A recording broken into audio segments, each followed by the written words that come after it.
Bienvenidos al podcast de Mercurias, un espacio pensado para alejarnos de la urgencia algorítmica y detenernos a pensar el clima sociocultural de nuestro tiempo con la profundidad que merece. Durante años pensamos que la tecnología iba a ampliar nuestras relaciones, pero tal vez lo que realmente hizo fue optimizar el contacto y empobrecer el vínculo.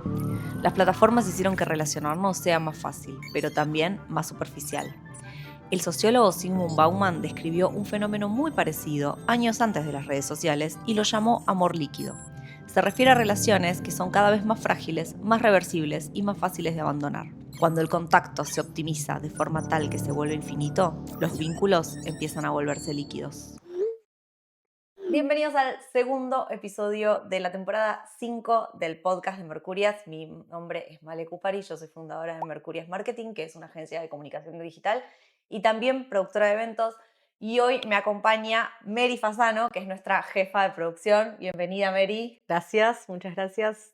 Un placer que estés acá. Como les dije en el episodio anterior, esta temporada algunos episodios van a ser con invitados, la mayoría van a ser con ella. Veremos si traemos a alguien más, otros tal vez son solamente conmigo, pero la premisa es que siempre vamos a estar charlando en profundidad sobre temas culturales que competen al Internet, pero también a nosotros como personas. En el episodio anterior hablamos de cómo se organizó nuestra vida en base al ecosistema digital, ¿no? En los últimos 15 años más o menos. La idea de este episodio es trasladar un poco lo que sucedió en Internet a lo que nos pasa a nosotros como seres humanos con eso que sucede en Internet y concretamente a nuestros vínculos. Así que vamos allí. Primer acto, el cambio del vínculo. Para entender lo que está pasando hoy en día es necesario hacer un repaso de cómo fueron evolucionando las redes sociales desde el 2008 alrededor que empezaron a surgir hasta el día de hoy. En una primera etapa, las redes prometían ser una extensión de los vínculos, no un reemplazo de ellos, y Facebook era más o menos un directorio de amigos, Instagram era un álbum social, creo que vos en el primer capítulo hablas de las fotos que sacan todos a la comida, qué espanto, y WhatsApp era una herramienta de coordinación, ¿no? De gestión. El sociólogo Robert Putnam explica esto con un concepto clave, que es el de capital social. Y distingue varios tipos, pero ahora nos vamos a enfocar en dos. Así como McLuhan clasificaba los medios de comunicación, él clasifica el capital social. El capital social son la red de vínculos que tenemos y la fuerza, la potencia y la influencia de los mismos. Y hace dos grandes diferenciaciones. El bonding, que son los vínculos más fuertes y profundos, nuestra familia, nuestros amigos, nuestra comunidad, y el bridging, que son los más superficiales, pero también amplios, que son los conocidos y los contactos que hacemos básicamente en las redes. O en el trabajo, o en cualquier lado. O en el trabajo, compañeros de facu, pero no tan personas cercanas del día a día. En un principio las redes alimentaban estos dos capitales sociales, pero con el tiempo, y más hoy en día, alimenta específicamente el bridging e incluso debilita el bonding. O sea, alimenta los vínculos que son más superficiales, digamos, que o sea, no tienen tanto nivel de profundidad. Y no solo que hace eso, sino que además los otros los hace concha. Sí, ejemplos de la vida cotidiana, miles. No sé, estás en una comida familiar, una reunión con amigos y tipo estás scrolleando Claro. y no estás conectando con la gente que de verdad te importa. Y eso erosiona los vínculos, Sí. básicamente. Bueno, entonces para resumir, desde el 2008 más o menos, que es cuando nació Facebook, que es como la primera red social como más significativa, hubo otras, tipo Fotolog y qué sé yo, pero vamos a arrancar desde Facebook, hasta el 2015 fue como la época dorada de las redes sociales, en donde las redes sociales te fortalecían los dos capitales, sociales que acaba de decir Mary. Porque fortalecían tus vínculos, porque tus amigos básicamente te veían en las redes. Estabas ahí, subías una foto y veían lo que hacías. Y también, por supuesto, hacía crecer el bridging, que es el como más superficial, pero que igual un toque puede servir. Eso del 2008 al 2015. ¿Y después qué pasó? Sí, incluso antes del 2015, más o menos a mediados del 2010, empieza a haber como un cambio y las redes dejan de mostrarte tanto lo que hacen tus amigos y empiezan a mostrar contenido hecho para captar tu atención. Y no solo para captar tu atención, sino para monetizarlo. Sí, en realidad ahí lo que pasa es que entran los anunciantes, ¿no? O sea, la gente empieza a poner guitas, empiezan a vender publicidad en redes sociales. ¿Esto qué significa? Que las empresas van y le dicen a Facebook en ese momento, ahora Meta, tipo, che, te pongo plata y mostrá mi contenido, o mostrá más que mi contenido, en ese momento era mi anuncio. Entonces ahí se hace el clic y las empresas que hacen estas plataformas empiezan a decir, che, vendamos la atención de la gente. O sea, cuanto más tiempo la gente está en esta plataforma, más publicidades puede ver. Por ende, más publicidades puedo vender. Y esto al principio era bastante copado para las marcas, digamos, que ponían guita ahí porque era relativamente barato. Y realmente tenías mucha llegada, no solamente mucha llegada, sino que una llegada muy segmentada de una manera que nunca antes había sucedido. Vos antes ponías una publicidad en vía pública o ponías en una revista o en la tele incluso y no tenías manera de medir a quién llegaba a eso. O sea, tenías más o menos una idea de quién podía estar viendo ese programa de televisión o quién podía pasar por esa determinada calle. Por supuesto que no es lo mismo ponerlo, no sé, en un lugar de la ciudad que en otro. Sí, o un jingle en una radio que tipo se te queda pegadizo, pegadizo, pegadizo. Sí, pero no tenés manera de medir exactamente quién escuchó. Exacto. Y ni quién compró a través de eso. Esa es como el gran cambio de la publicidad digital a la tradicional. La publicidad digital llega y viene y te dice, che, yo si querés puedo hacer que tus anuncios lo miren hombres heterosexuales pelados de 45 a 54 años y se puede, o sea, entonces fue bastante revolucionario para el momento y además era barato, muy barato, en comparación a incluso hoy es mucho más barato que los medios tradicionales, pero en ese momento más todavía. Esto sucedió más o menos a partir del 2015, cuando las redes sociales empiezan a tener, y acá es cuando empiezan a tener como una perspectiva mucho más de negocios. Sí, sí, deja de ser un poco a poco una red social y pasa a ser literalmente un medio de entretenimiento. Un medio de entretenimiento y un negocio. Y un negocio. Concretamente Sí, un negocio exitoso. Sí, sí, exitosísimo. Pero básicamente por esto, ¿no? O sea, la obsesión de las empresas que fabrican estas plataformas de social media es venderle a las marcas tu atención para que vos mires publicidad. Lo es desde el 2015 más o menos, pero bueno, ahora obviamente está muy exacerbado. Sí, sí, yo cada vez, o sea, me aparecen menos cosas de amigos, ni siquiera sé para qué seguimos subiendo cosas. Vayámonos. Sí, tal cual. O sea, pasa eso. Antes, cuando vos subías algo, te lo miraban tus amigos y tenías también, bueno, lo hablamos en un reel que sacamos hace poco, el botón de follow servía para algo, ¿no? Porque lo que pasó además del ingreso de la publicidad fue que cambió también un poco la lógica algorítmica. O sea, primero fue el ingreso de la publicidad.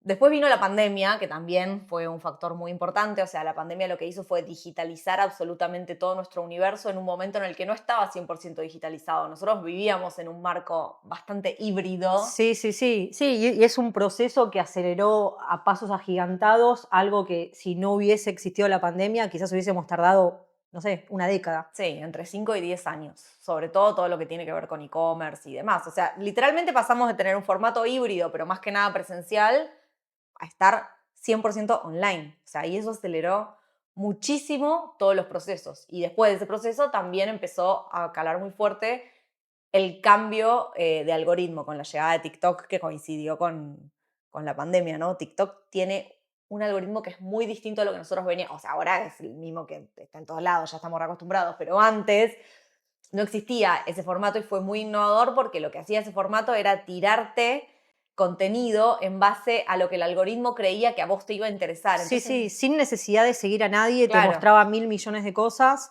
y bueno, después Instagram y YouTube copiaron bastante de exactamente, como ese que formato. dijo, che, a la mierda con lo que seguís, ya fue, yo, por lo que puedo predecir de la información que tengo de vos, te voy a empezar a mostrar contenido que creo que te va a interesar. Y es el For You page, digamos, que vos estás scrolleando y mirando gente que en realidad no conoces y hay videos de personas que por ahí no tienen ni un seguidor, pero tienen 6 millones de views. Sí, sí, mi mamá tiene un comentario en TikTok que tiene como 600 likes. Ni yo llegué a tanto.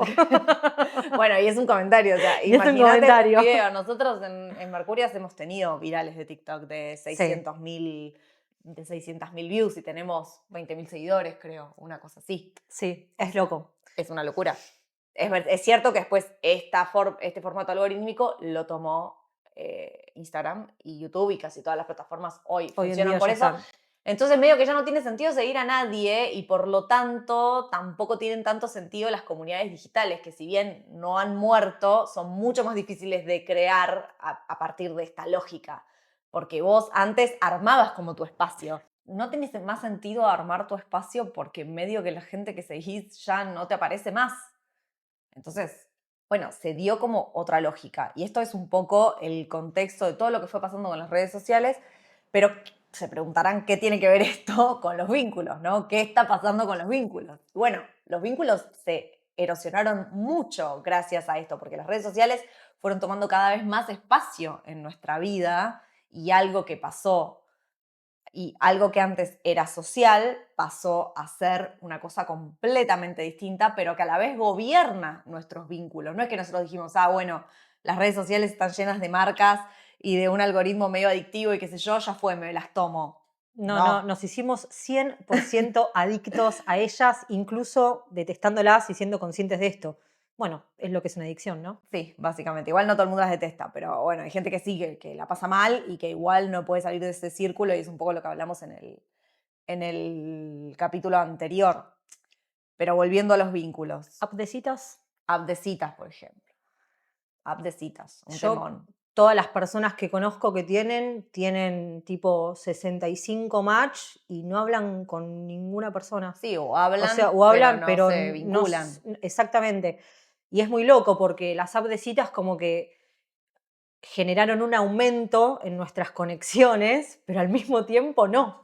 Y sí, porque es un aumento en nuestras conexiones, pero en las superficiales, digamos. O sea, sí, como que se optimizó esto de conocer gente, ¿no? Como se optimizó todo. Así como dijimos, che, vamos a optimizar la compra del supermercado, vamos a optimizar el hecho de poder laburar remoto, los trámites. Dijimos, bueno, vamos a optimizar cómo conocemos gente. Y se optimizó eso porque efectivamente conoces más gente. Las conexiones se multiplican, pero la estabilidad disminuye al 100. Claro, la profundidad del vínculo se anula, como que no existe, porque también es muy fácil estar en un sillón scrolleando y dando swipe, nunca sé No, cómo además, decirlo. swipe, match, chat.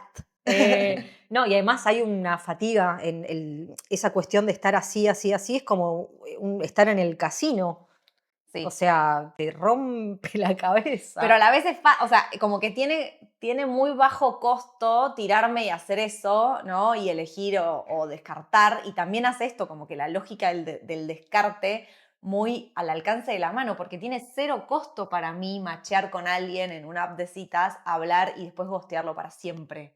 Sí. Cosas que cuando vos haces en la vida real, en realidad no, o sea, no es tan fácil gostear a alguien que vos conocés cara a cara, que te lo tenés que cruzar otro día o qué sé yo. Claro, me levanto y me voy. Claro. No. No funciona, no funciona de esa manera. Y las apps de citas trajeron eso, como esta lógica del descarte a la orden del día con un costo cero. Y la gente se acostumbró a eso. Y para mí, hoy en día, igual yo justo no estoy soltera hace muchísimos años, pero lo chequeé con mucha gente que está soltera. No existe más ir de levante, no existe más ir a un bar. No, la gente no, o sea, no se acerca a hablarte. Claro. Nos tenemos pánico entre nosotros. Es que este nivel digamos, de digitalización de todo, lo que hizo fue erosionar las skills sociales. Sí, eliminó la fricción, digamos, ¿no? La fricción es eso que hace que un vínculo tenga su complejidad, ¿no? Por ejemplo, no sé, no atendemos las llamadas. No, nos da como pánico hablar por Si te teléfono. llama alguien y te Mandamos quiere un morir. mensaje. Eso ya, sí, como el meme. Ay, ¿por qué me llaman? Me da ansiedad y es como... Y antes, por ahí nosotros éramos chicos y teníamos que agarrar un teléfono de De línea. línea. Y decir, hola, ¿está Pirulo? Sí, sí. Soy tal. Y eso se perdió totalmente. Yo tengo una sobrina que tiene 11 años y varios padres del grado de ella se pusieron de acuerdo y instalaron un teléfono fijo en la casa. Y ahora para que los nenes hablen por teléfono entre ellos y no tengan que tener un celular, digamos. Esas como vueltitas a lo analógico Y que están rondando un poco. Y me parece espectacular porque es como, claro, esto que parece una boludez y que nosotros lo entrenamos durante años, hay más de una generación que lo perdió por completo y que ahora le da ansiedad recibir una llamada o hacer una llamada. Sí, a mí me da bastante ansiedad. Y eso que vos sos Bueno, no, pero digo, son la misma, tenemos la misma edad, o sea, sí, millennials. millennials y vivimos lo analógico en ese Vivimos sentido. lo analógico, sí. Pero trabajamos con muchos centennials, ya saben de quiénes hablo ahí atrás de cámara, pero que yo muchas veces digo, tipo, no sé, uy, malentendido con un cliente, qué sé yo, y yo les digo, llamen por teléfono, y me cuesta un huevo, no quieren saber nada, y yo entiendo que es una paja hablar por teléfono, pero hay cosas que se solucionan mucho más rápido. No, y además después hablas por teléfono y decís, esto era hablar por teléfono. Esto era una pelotudez, o incluso el problema, tipo, era una pelotudez y yo me estaba haciendo una maraña en la cabeza de lo que estaba pensando que el otro pensaba porque estábamos chateando y no se entiende cuando chateás. Esos son todos los estragos que causaron esta transformación de redes que venimos hablando, ¿no? Ansiedad social, dificultad para vincularse, nada, es tremendo, es tremendo. Es tremendo. Segundo acto, la transformación de la comunidad. Bueno, y todo esto también trajo como un cambio mucho más profundo, que es justamente la transformación de la comunidad, ¿no? La comunidad que ya no existe como nosotros antes la conocíamos, básicamente, que era compartir rituales, un espacio común y, por sobre todas las cosas, una continuidad en el tiempo.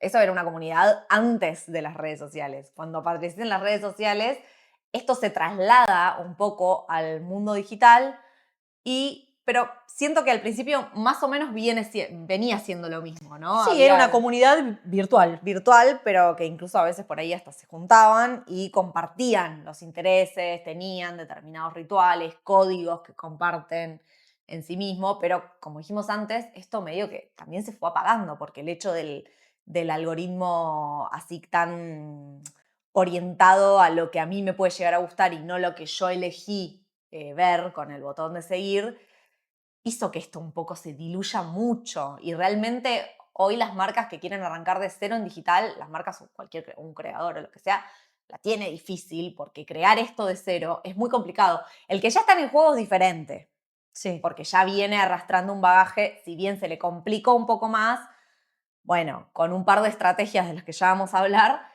va a poder continuar, pero el que tiene que arrancar de cero se tiene que arremangar bastante y hacer un montón de cosas porque las comunidades, o sea, no me animo a decir que han muerto, pero sí que no están tan presentes como solían estar. No están tan presentes y si están es difícil que tengan esa continuidad en el tiempo justamente.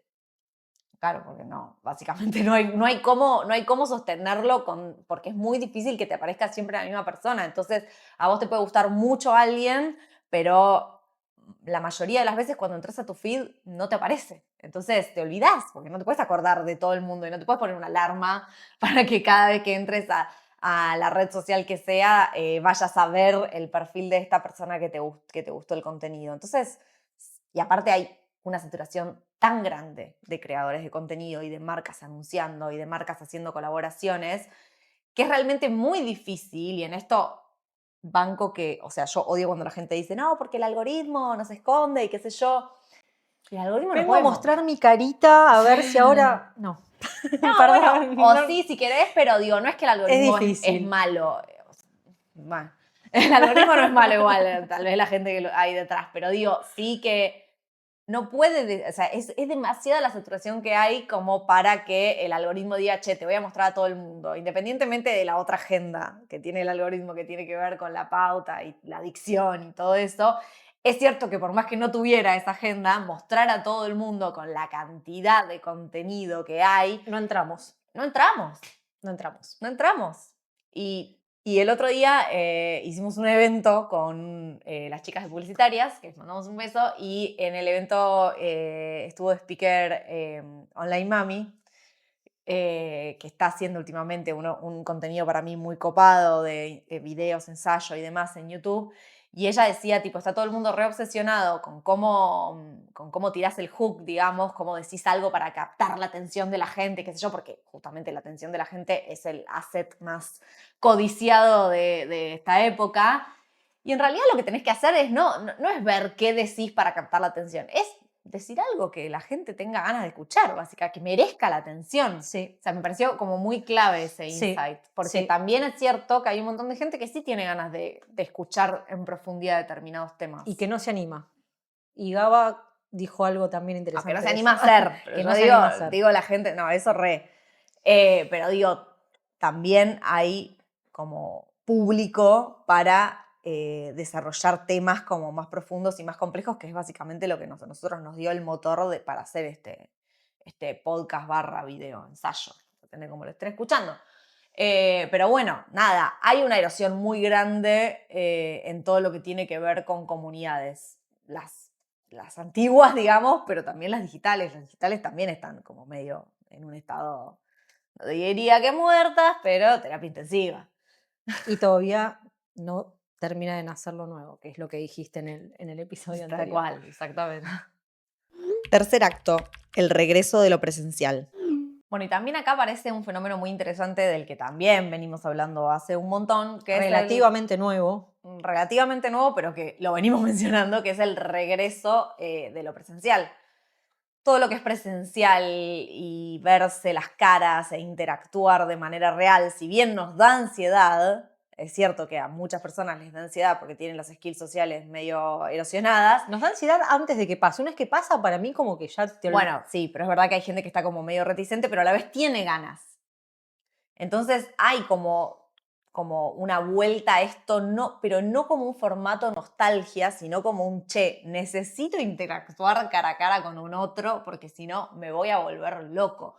Yo hablo con mucha gente que tiene home office, o sea, cada vez menos personas tienen home office así todos los días y qué sé yo, pero quedan algunos y es jodido. E incluso me ha pasado de hablar con amigos que pasaron de tener home office todos los días a empezar a ir un par de veces a la oficina y que me digan, che, es otra cosa. es otra vida, sí, obvio, estoy contento, ¿entendés? Tenés que pedirle algo a un compañero, hablar algo con un compañero, algo del laburo y le mandás un WhatsApp capaz y tarda un toque en responderte, en cambio si lo tenés en la oficina fluye todo mucho más pero rápido. Más allá de la cuestión laboral, estoy hablando como de algo de que la gente tiene humano, claro, de que tipo, che, me estaba faltando este vínculo con el otro que en mi casa a través de una pantalla no tengo. Yo ya lo dije un montón de veces que odio las reuniones virtuales, por ejemplo, y si por mí haría todo presencial, también que es un exceso, pero bueno, digo, está viniendo esto que para mí es clave, ¿se viene lo presencial y se murió lo digital? No, es un híbrido. Es un híbrido que está pisando cada vez más fuerte y en relación a las comunidades, me parece que es esto, ¿no? Que los creadores y las marcas que más relevancia van a tener, sobre todo en el 2026, pero de acá a unos años también, van a ser los que se animen a este híbrido, los que hagan contenido digital, pero también hagan cosas presenciales, sobre todo, y si encima pueden llegar a ser eventos o experiencias o activaciones o lo que sea, en donde generen que la gente se encuentre y genere conexiones reales. La van a romper. Nosotros chicos. en Mercurias intentamos bastante hacer eso con los clientes en la medida que podemos. Eventos, acciones, en la calle. Pero muchos no nos dan bola y ya saben de quién estoy hablando. Como que nos cuesta todavía convencerlos, pero lo estamos viendo que funciona. Sí, hace unos años, en el 2024, Bumble unió fuerzas con Puma, creo, y en realidad para el Día de los Solteros, que es el 11 del 11, ¿por qué? Dato curioso o etimológico. El Día de los Solteros nace en China, y en China el 1 simboliza a una persona soltera, 11-11, 4 personas solteras, bueno. En el día orgía, trieja, todo. No, y en Bumble hizo un estudio en la India y ese estudio arrojó que más o menos el 70-72% de las personas para ligar prefería encuentros presenciales y sobre todo que tengan que ver con el deporte, que tiene un nombre, se llama Ball Dating, creo. Y bueno, con Puma hicieron un evento de running para que en el Día de los Solteros las personas solteras vayan, corran y después van a tomar un café y se conozcan. Y fue un éxito. Es que, de hecho, los clubes de running están en auge. Mega en auge. O sea, ya ahora hace bastante, no es una novedad lo que estoy diciendo. Pero para mí justamente por esto, porque la gente tiene como una excusa para ir y conocer gente sin tener que ir a decir, hola, estoy queriendo conocer gente. Vení seguido por acá. Claro, exactamente. Pero bueno, esto para mí, para las marcas, para las empresas, para los creadores de contenido, es un poco lo que se llama en estrategia empresarial un océano azul. Pero ojo, ¿qué significa un océano azul? Tenés una oportunidad como bastante fácil de conquistar porque hay poca competencia. ¿Por qué? Porque las marcas no es que están todas haciendo eventos todo el tiempo, no, medio que todavía no la vieron tanto, pero no va a tardar mucho para que la vean y empiecen a hacer todos eventos. Entonces, ojo, sí, es un océano azul por ahora, va a durar poco el océano azul. En algún momento más o menos todos se van a dar cuenta y van a empezar a hacer experiencias, activaciones, eventos. Así que si tienen una marca, son creadores y están escuchando esto, pónganse las pilas porque es como una ventanita. Sí, un campo fértil. Sí, un campo fértil, pero que no va a durar mucho tiempo porque, digamos, es bastante evidente, es cada vez más evidente y ya muy pronto todo el mundo se va a dar cuenta y lo va a empezar a usar y ya no va a ser tan fértil ni tan novedoso. Entonces, nada, presten atención porque el 2026 la presencialidad, el híbrido en realidad entre presencialidad y digital, y también presencialidad que después replica en digital, ¿no? Porque vos haces un evento presencial y todo eso después va a lo digital y te alimenta de alguna manera el contenido. Es una estrategia que nosotros usamos un montón con nuestros clientes esta y funciona bárbaro. O sea, realmente todavía al menos funciona muy bien y hay que aprovechar estas ventanas porque no se da muy seguido en esta industria que todo va así a los pedos y al toque se satura y al toque ya no sirve y demás. Bueno, por ejemplo, el otro día en el evento que hicimos con publicitarias, en un momento Mel nos nombra a Mercurias como agencia, como productora en ese caso, y Mal estaba al lado mío y me dice, che, boluda, mirá, me muestra el celular y en cuestión de segundos habíamos aumentado, no sé, 10 seguidores justamente porque nos nombraron en un evento presencial. Sí, y entre otras cosas que también sucedieron después, realmente es para aprovechar. Bueno, como para cerrar todo esto, la pregunta un poco que nos queda es, si durante años estuvimos delegando nuestras habilidades sociales a plataformas, ¿podemos recuperarlas básicamente? ¿Estamos dispuestos a hacer el trabajo que requiere? Formar vínculos más lentos y más profundos. Exactamente. Y no sé, qué sé yo creo que sí, y yo creo que el formato híbrido es un poco una respuesta a todo esto. Obviamente que lo digital vino para quedarse, no se va a ir a ningún lado, y esto ya un poco lo hablamos en el primer episodio. Pero hay que equilibrarlo un poquito y estamos medio lejos de ese equilibrio. Sí, y hay que ponerle el cuerpo y por sobre todo, no sé, como militar, como más eso, ¿no? Como que no quedarse en la cómoda y empezar a salir a hacer cosas. Sí, a encontrarnos, básicamente, cara a cara y conectar con el otro. Bueno, y hablando de cierres, vamos a cerrar el segundo episodio. Esperamos que les haya gustado mucho. Nos encontramos acá la próxima y ojalá que pronto en la vida real. Adiós.